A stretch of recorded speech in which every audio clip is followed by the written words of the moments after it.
Yusuf alayhi salam goes through so many difficulties in his life. From being attacked by his brothers, to the bottom of the well, to the palace of the emperor of Egypt, to the prison and the dungeons of Egypt, to the ministry of Egypt and the throne in front of which his parents are doing sujood. And at this moment in time, his whole life starts to make sense to him. It crystallizes in front of him. All the events suddenly make sense. And when you look back on your life, you will see your life has had so many ups and so many downs. And when you're going through them, they don't seem to make very much sense. But when you look back on them, they start to fall into a certain pattern. Everything begins to make sense. And you realize every up was given to you by your Rabb who looked after you. And every down was given to you by your Rabb because he wanted to look after you. When Yusuf alayhi salam stands there, seeing his dream come true, what does he call Allah?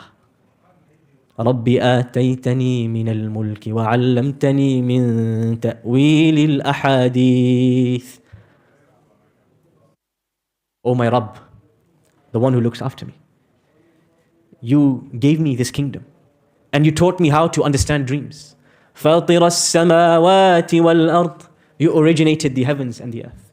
أَنْتَ وَلِيِّي فِي الدُّنْيَا وَالْآخِرَةِ. You are my true helper in this world and the afterlife. توفني مسلما وألحقني بالصالحين. Let me die as a believer and let they come after me, the righteous.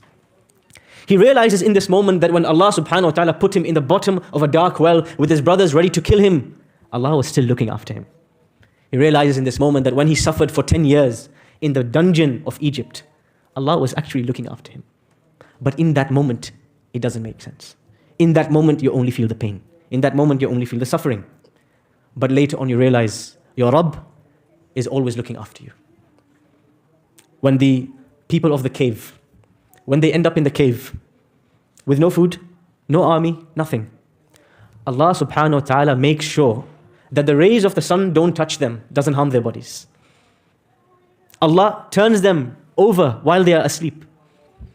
He makes their dog frozen at the front of the cave. He changes the laws of physics to protect them. Why? How did they address Allah? When they make dua to Allah, when they address Him, by what name do they call Him? رَبُّنَا رَبُّ السَّمَاوَاتِ وَالْأَرْضِ. Our Master is the Master of the heavens and the earth. لَن نَدْعُوَ مِن دُونِهِ إِلَهًا. We will never call upon a God besides Him.